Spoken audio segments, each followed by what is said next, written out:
quand on a dans son organisation des gens, des personnes, des salariés, des travailleurs ou même des employeurs qui tiennent des discours racistes, officiellement racistes, et qui le font d'une manière publique, évidemment qu'il existe un droit qui est mobilisable.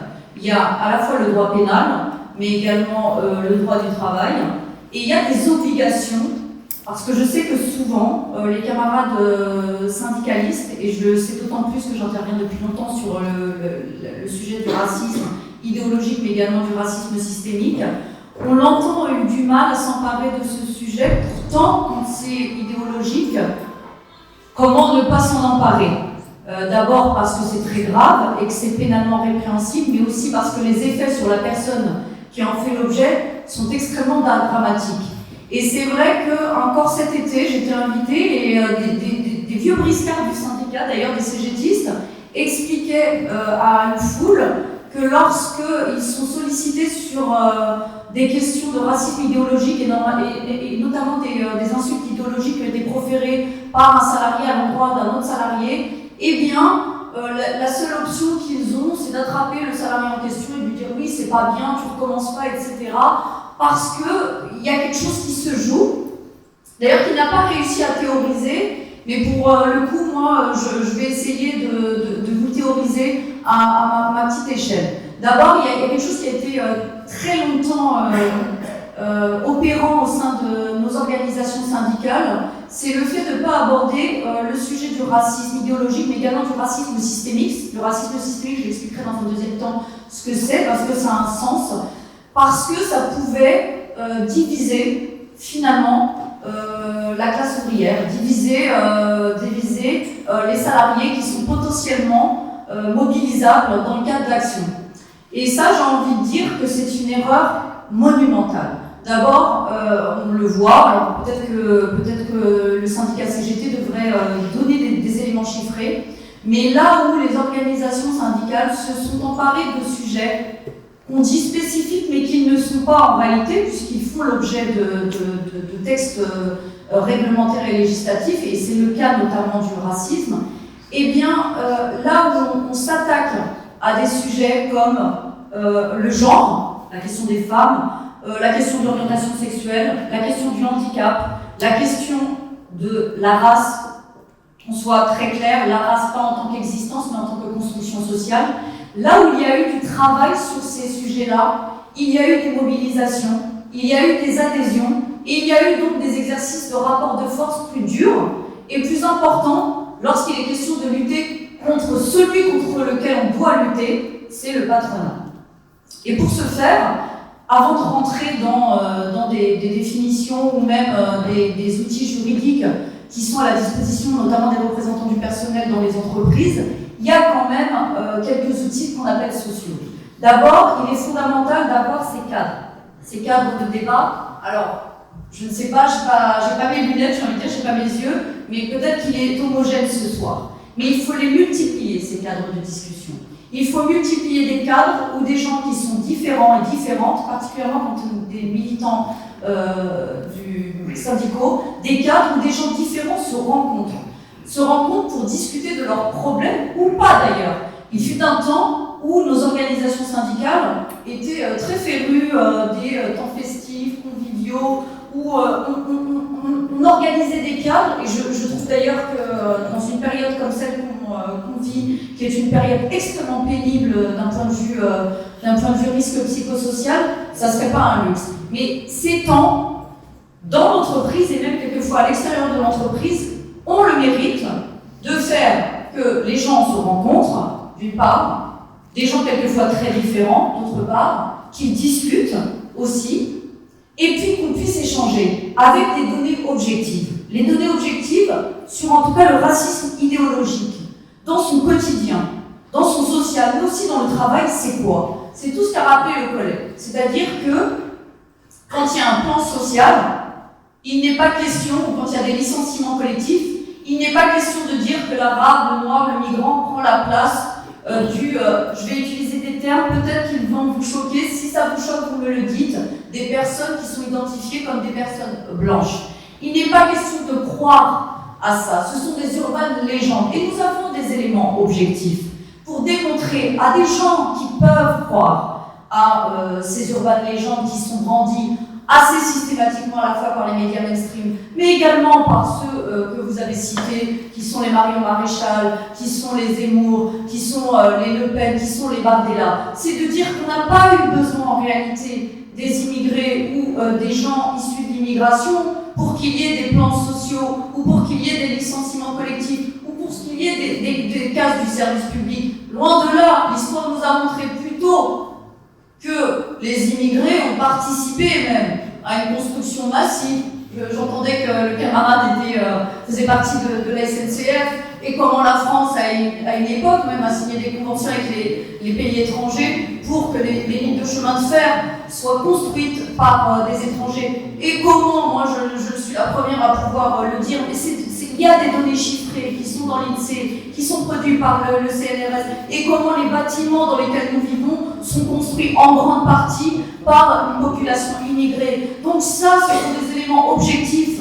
Et on peut convaincre des gens qui sont dans cette espèce de misère, j'ai envie de dire, peut-être psychologique aussi, ou en tout cas qui sont prêts à entendre tout et n'importe quoi pour ne pas se mobiliser contre celui qui est la source de son problème, en l'occurrence le patron. C'est facile aussi de dire à quelqu'un, tu crois vraiment que les immigrés mobilisent des milliards? Mais non, en fait, 10 milliards d'aides ne sont pas aujourd'hui réclamés en France par an. En l'occurrence, il y a une augmentation de plus de 40% des patrons du CAC 40. Ça, c'est des choses en réalité qu'on se dit entre nous dans nos discours politiques et dans nos discours syndicaux, mais qu'on a tendance à oublier de dire dans nos vies au quotidien, avec nos voisins, nos voisines, qui peuvent être tentés d'aller vers cette voie qui est en réalité la plus facile, ou même dans notre organisation de travail. C'est important de rappeler ces éléments qui sont des données claires. Et puis, il y a d'autres éléments qui sont, pour le coup, l'effet du racisme systémique, et qui sont chiffrés, qui sont très clairs. Les gens qu'on appelle d'une ascendance migratoire ont 30% de moins que des gens qui n'ont pas d'ascendance migratoire d'obtenir un emploi à toute compétence égale. Ça, c'est un élément qui est objectif. On peut dire à quelqu'un à qui on a bourré le crâne et à quelqu'un à qui on a dit « mais tu sais, l'arabe noir d'à côté, il prend ton boulot ». Non, dans les faits factuels, ce n'est pas vrai. Et quand même un ministre de ce gouvernement dit le contraire, eh bien, il faut le rappeler que l'instance qui dépend de son pouvoir, qui est le défenseur des droits, dit le contraire. C'est important parce que les gens sont sensibles à des éléments factuels. Les gens sont sensibles, particulièrement quand ils sont sujets à la propagande qui est opérante ces derniers temps, à des éléments simples et académiques. C'est simple.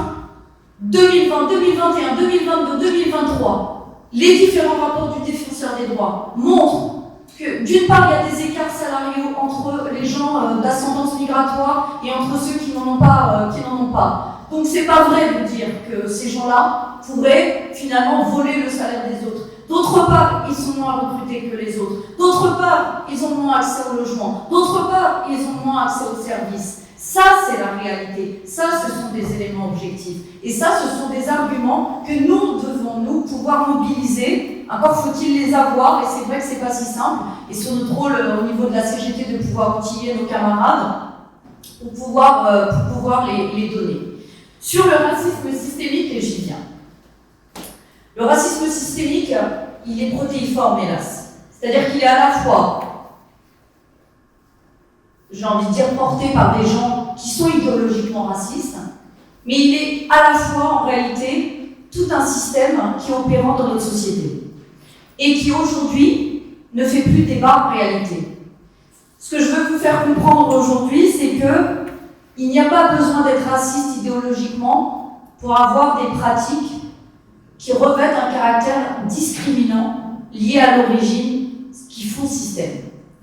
J'entends par là que ces pratiques sont tellement normalisées dans la vie sociale et notamment dans le travail que nous les avons intégrées et que nous les avons acceptées.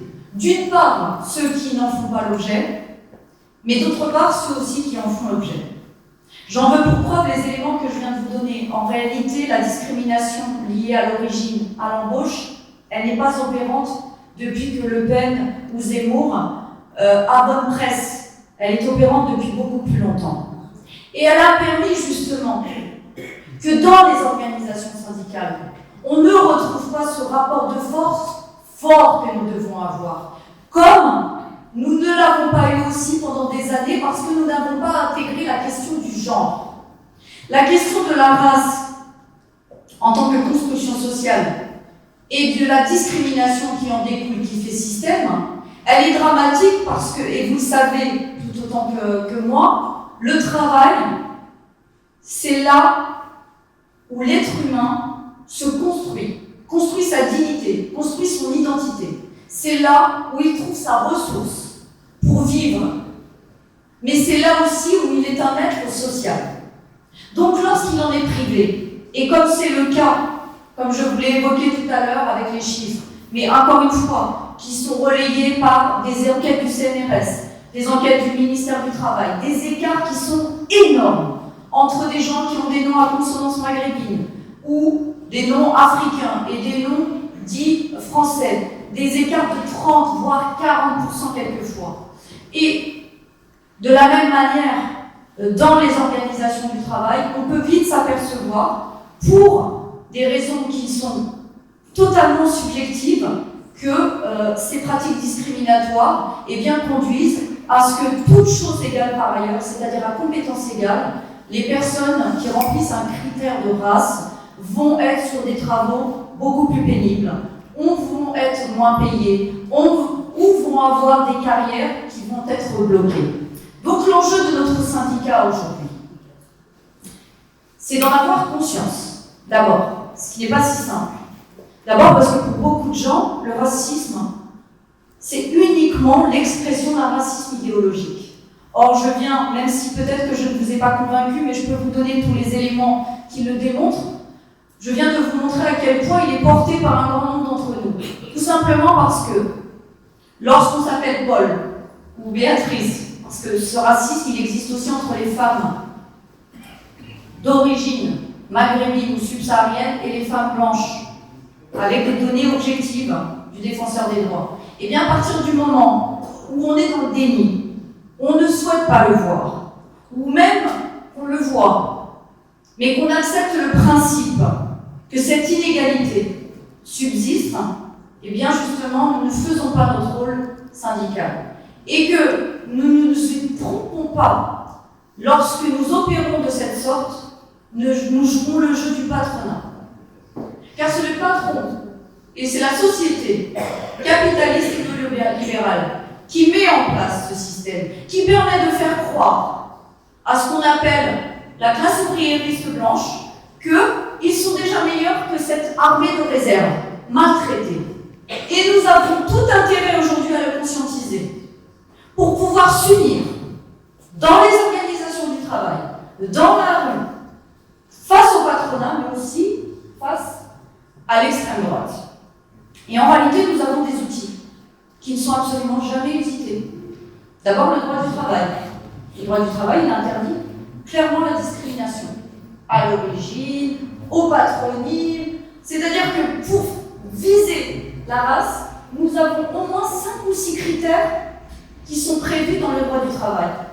Pourquoi ne pas le mobiliser, ce droit? Il faut savoir que la France a été une des dernières, c'est pas neutre, c'est dû aussi à notre histoire, à ratifier la directive européenne qui datait des années 90, qui obligeait les États à d'une part définir le principe de non-discrimination et notamment le principe de non-discrimination lié à la race. Parce que les dégâts sont phénoménaux, parce qu'ils sont monumentaux et qu'ils brisent la cohésion sociale, et particulièrement dans le monde du travail. Car qui en subira les conséquences? Ce sont tous les travailleurs et toutes les travailleuses. Du coup, ce qu'on appelle la loi de 2008 a été intégrée dans le Code du travail. Donc, nous sommes des représentants du personnel, ou pas, nous sommes des militants syndicaux. Il y a des racisés dans nos organisations de travail. Vous avez de fortes chances de constater qu'il y aura des pratiques discriminatoires opérantes. Quoi de mieux que de déjà sécuriser des tracts, des affiches? Il est fondamental que les personnes qui soient victimes se sentent sécurisés, de sorte à ce que qui est mieux que les représentants syndicaux, que les syndicats au sein des entreprises, sont les acteurs les plus pertinents pour lutter contre cette discrimination. Qui? Comment pouvons-nous expliquer aujourd'hui qu'entre les plaintes qui arrivent entre les mains du défenseur des droits depuis au moins plus de 4 ans, qui démontrent que la discrimination liée à l'origine au sein du travail est la deuxième critère de discrimination, et ce sont les plaintes les plus importantes. Comment expliquer qu'il y a un gap tel entre ces plaintes et les saisies de nos organisations syndicales? Plusieurs. D'une part parce que nous ne sommes pas formés et informés. Cette séquence en fait partie. Le droit est mobilisable. Le Code du travail prévoit la pratique de la non-discrimination. Là, le Code du pénal le prévoit, le Code pénal, article 225-1 le prévoit aussi. Il y a des obligations, figurez-vous, et ce n'est pas neutre. Dans vos organisations du travail, vous avez des tableaux d'affichage. Vous avez remarqué qu'il y a des textes obligatoires, et notamment les textes afférents à la non-discrimination, notamment le Code pénal 225-1. Pourquoi ils sont affichés, ces textes-là? Justement parce que c'est une discrimination qui est très grave et interdite. Et nous ne devons pas répondre à l'injonction, et notamment ceux du patron, qui a tendance, lorsqu'on aborde cette question, parce que c'est ça aussi la frayeur des syndicats, de dire « Oh, nous ne sommes pas racistes ». Non, non. Il n'est pas question de dire « Vous êtes raciste ou pas », ce n'est pas la question aujourd'hui. Il est question de dire que vous avez des obligations légales. Son obligation légale à l'employeur, c'est de prévenir les risques, tous les risques. Et lorsqu'un salarié ou une salariée de votre organisation de travail subit cette discrimination, qu'elle soit verbalisée, c'est-à-dire qu'elle constitue un racisme idéologique, ou qu'elle soit dans les pratiques, nous avons, nous, en tant que militants, le devoir d'interpeller celui qui est responsable. Ça vient tout de suite pour les camarades qui ont tendance à ne pas vouloir aller sur ce terrain-là, notamment lorsqu'il y a des injures qui sont préférées par des salariés à l'endroit d'autres salariés. Ça vient déjà un petit peu faire baisser la température. Que fait l'employeur? Il y a des CSSCT. Est-ce que vous savez tout ce que c'est? Bon, c'est l'équivalent du CHSCT aujourd'hui.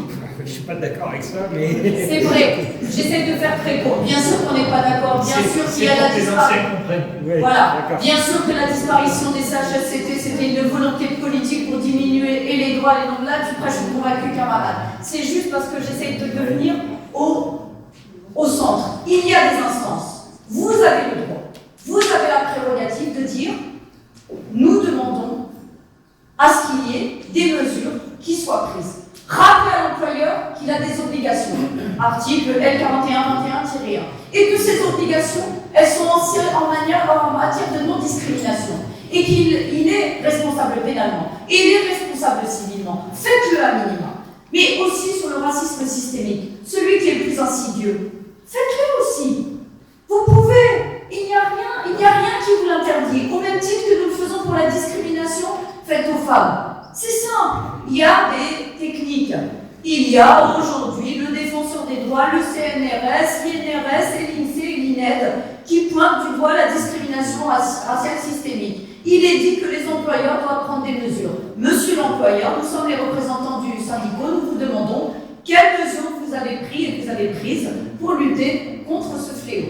Et si vous dites, oh là là, mais que nenni. Non. Il n'est pas question aujourd'hui de discuter autour de votre idéologie ou pas raciste.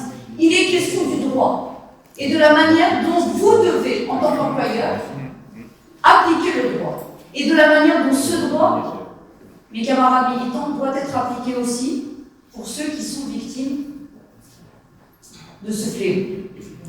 Il y a aussi d'autres façons de faire. C'est d'accompagner une victime, déposer plainte. Pour ce faire, il faut sécuriser les victimes. Alors la sécurisation, elle passe par ce qu'on a dit tout à l'heure. Notre propension à faire des affichages. Qu'est-ce que c'est la discrimination? Il y a des syndicats qui le font très bien. Mais nous devons nous aussi travailler sur des petits livrets. C'est quoi la discrimination raciale? Pour sortir des débats, je suis raciste, je ne suis pas raciste, je suis raciste, je ne suis pas raciste. Si tu es raciste, le code pénal te punira.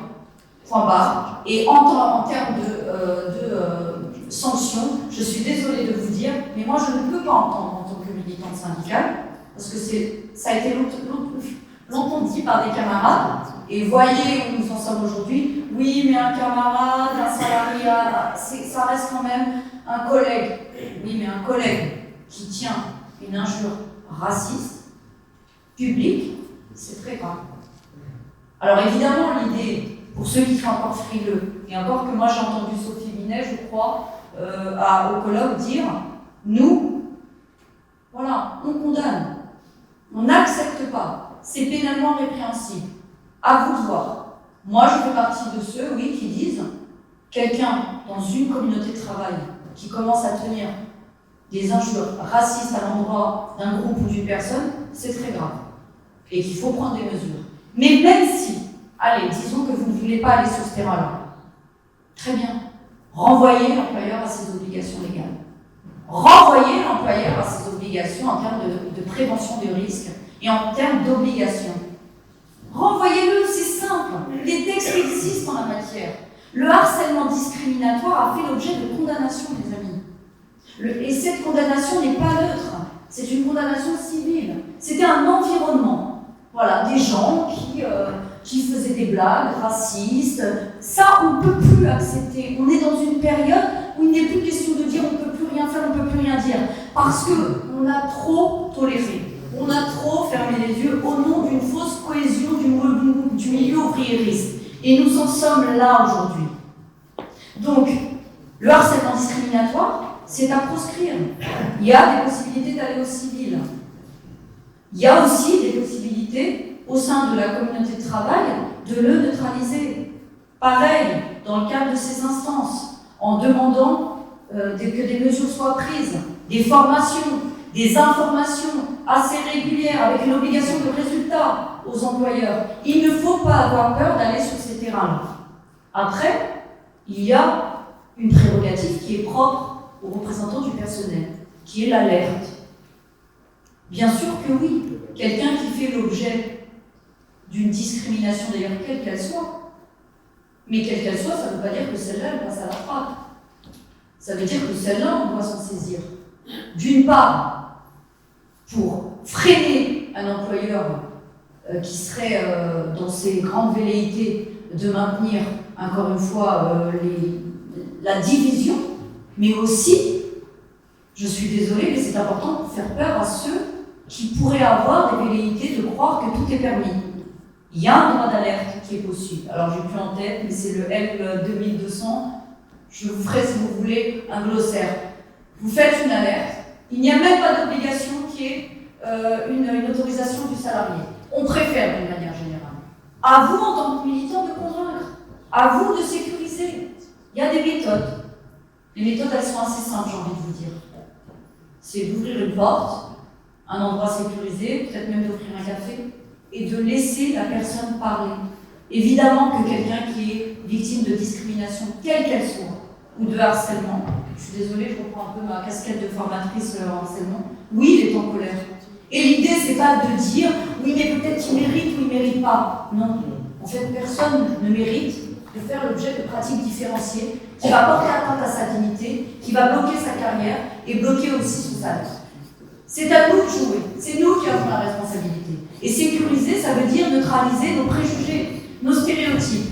Comment on fait ça? Eh bien, on organise des débats comme ceux-là, des sessions de formation à nos adhérents et militants, des jeux. Je sais que ça peut peut-être vous faire sourire, mais nous, on a réussi à convaincre des gens sur le racisme systémique par des jeux. Vous savez comment? Les gens prennent la place des autres. Et je peux vous dire que là, tout de suite, ils percutent ce que ça veut dire le racisme systémique. Les faits, le violent que ça peut avoir. D'une part dans les rapports sociaux, mais aussi dans les évolutions de carrière. Mais aussi comment ça peut porter atteinte à la dignité. C'est des choses assez simples, mais qu'il faut apprendre à mettre en œuvre. Former et informer pour convaincre. Si ça doit passer par des livrets, eh bien, faisons-les. Je pense que je vais en faire tester quelques-uns. Mais j'ai tenté, pendant près de 10 ans, moi, de mettre en place un livret discrimination racisme systémique. Vous savez quel syndicat l'a mis en œuvre?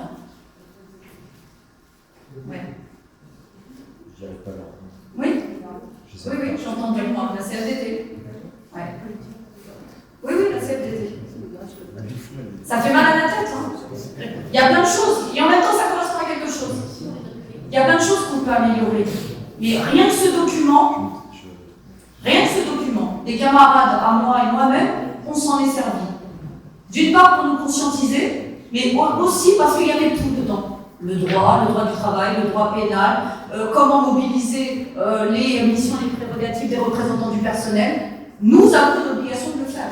Ce n'est pas suffisant aujourd'hui, et j'en ai parlé avec Sophie la dernière fois, de dire nous sommes pour des registres de recrutement. Non, c'est pas suffisant. Il y a des choses qui existent déjà. Nous avons une obligation d'informer et de former nos militants et nos adhérents sur la question. C'est absolument fondamental et c'est stratégique. Et stratégique, et je le répète et je le réitère, plus nous aborderons toutes ces questions spécifiques, plus nous ferons adhérer et plus nos mobilisations seront fortes et plus nous avons de chances de faire reculer ce que nous avons en face de nous. Le néolibéralisme qui s'assoit sur le fascisme ou l'inverse, c'est comme vous voulez. Mais c'est fondamental. Ne croyons pas que c'est un non-sujet. Je vais vous dire pourquoi c'est pas un non-sujet. Faites le test pour les représentants syndicaux que vous avez. Dès lundi ou même dès demain, à une instance, dites juste la question de discrimination raciale. Et vous allez voir que le patron, il va s'érisser, il va se crisper. Et en réalité, il suffit juste de lui dire « Non, mais en fait, c'est pas nous qui le disons.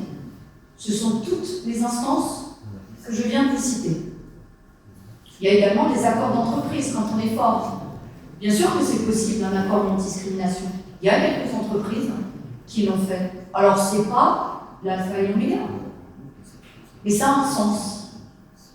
Il y a un écrit, ça fixe des règles, ça fixe des éléments, des indicateurs. On peut également demander des enquêtes.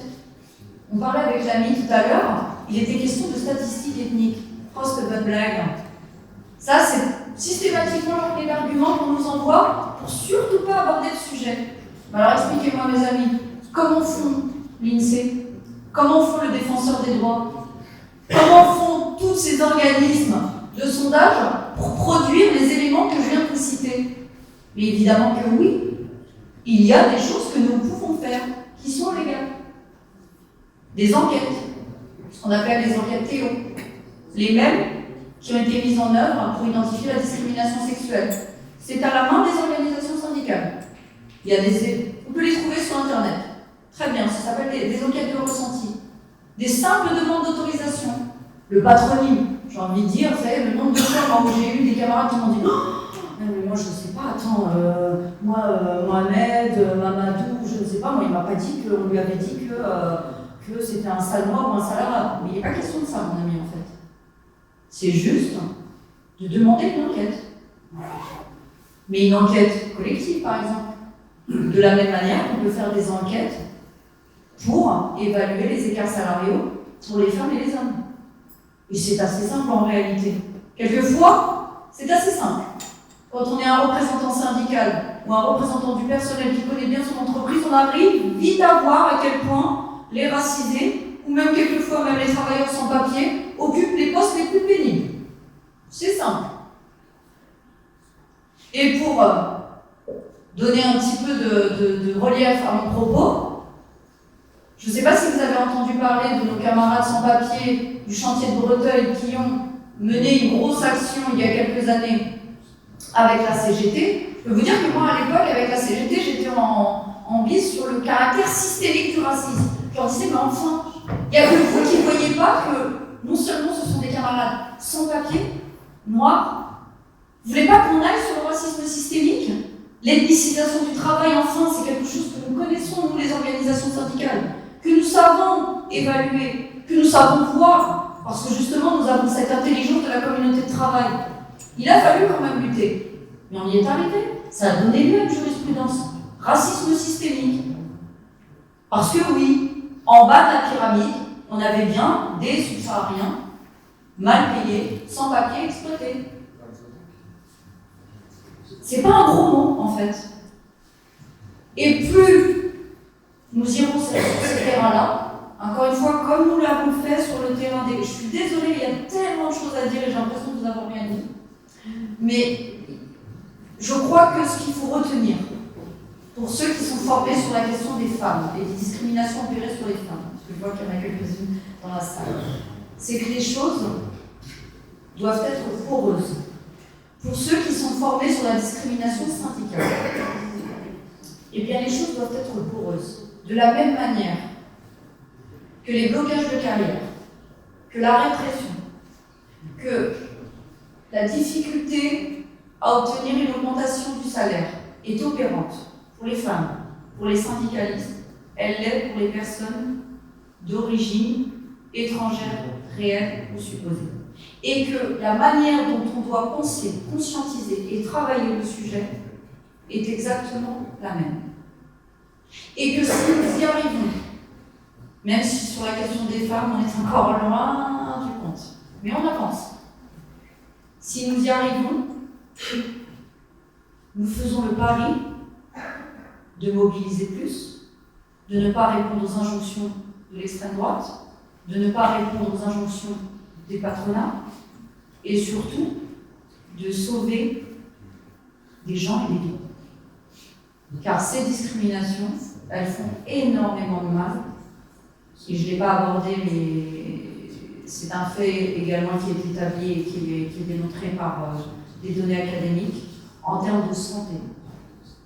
Les gens qui vivent les discriminations ou sont privés d'emploi et se retrouvent dans des conditions sanitaires déplorables, ou quand ils en ont un et qu'il est technicisé, ce sont des femmes de ménage, des hommes qui travaillent sur les chantiers exposés à des risques majeurs, qui sont exposés à des accidents mortels plus que les autres, qui sont exposés à des risques professionnels beaucoup plus graves que les autres. Si nous ne faisons rien sur le sujet, nous risquons d'aller encore plus loin que ce que nous vivons, hélas, actuellement, en termes de diffusion, en termes de diminution de la cohésion, et nous avons une responsabilité.